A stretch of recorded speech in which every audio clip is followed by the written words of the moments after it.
Welcome back to the VWID Talk podcast channel. Today we are in Europe and we have something special. This is the ultimate ID.3 in a GTX version with a special edition, fire and ice.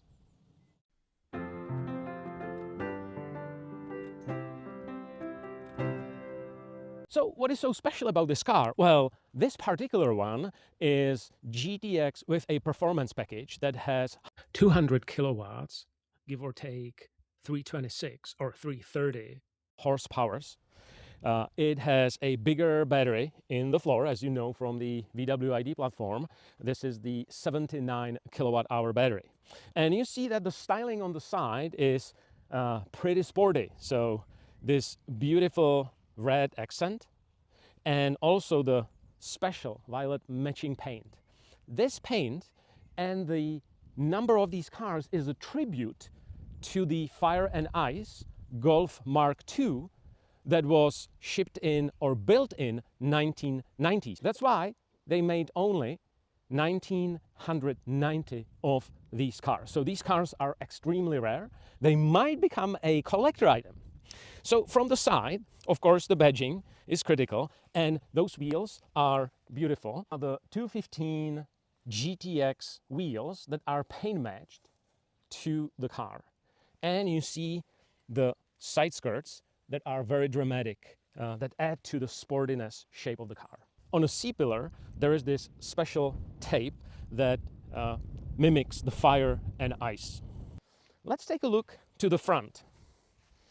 So here on the front, this is a relatively standard ID.3 with the GTX bumper. So on the GTX bumper, you see these lights as an accent and these big honeycomb. But other than that, this is a standard ID.3 GTX. Now, this car is fully loaded. So it comes with 360 camera, comes with matrix high beams that are awesome driving at night, especially in this countryside because the deer are jumping from each side. As I mentioned, this car has over 320 horsepower. And you can also use it as a daily driver because the front camera with travel assist is much nicer here in Europe because it comes with map data and the car predicts intersections and reads traffic signs. So you can use it in a very calm manner where you rely on this semi-autonomous driving. But if you want to have fun, you can put it into the sports mode and you can start ripping. Now we are at the rear. So again, relatively standard ID.3 with GTX badging. There are some darker animated taillights. And a special feature of this Fire and Ice edition is this sticker on the rear spoiler. Now let's take a look inside the trunk. So this one has a Harman Kardon subwoofer here. So this lower area is not usable for anything else other than an emergency hook and the wheel tools.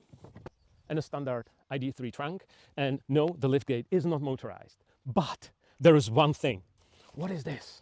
This is actually a tow hook. So we heard from many of you that, oh, I didn't buy ID.3 because it didn't have a tow hook. It does. Look at this. So if you flip the license plate, then the tow hook slides right in and you can lock it in place. So voila, here is a tow hook for your ID.3. Even on this crazy GTX version with performance package, you can have a tow hook. So let's take a look at the fire and ice theme on the inside. Because VW has continued with the same theme on the inside. What you can see here is that the red stitching is on the driver's side and red accented seats on the driver's side. And the cooler side, the passenger side, is blue, the same way as the stitching on the passenger side. Now, of course, the cabin is very spacious. That's what you know from the ID.3. These giant, enormous side windows give you amazing visibility. Harman Kardon sound system is really good. The head-up display really adds into the comfort with the travel assist. And this car runs the latest software 5.6. Seats are massaged, so there's a massaging function on the seat, fully electric. They hold very well. Unfortunately, even this top trim still has the touch buttons, and so we accidentally engaged the steering wheel heater. And I also have problems, I'm not sure what changed in the configuration. The difference between light press and hard press is very small, so I was accidentally changing the speed by 10 kilometers per hour.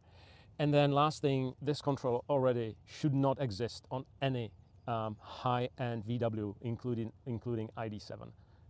But other than that, I've really enjoyed time with the car. I had it for a couple of days, drove a couple 100 miles in the night, during the day, during the rain.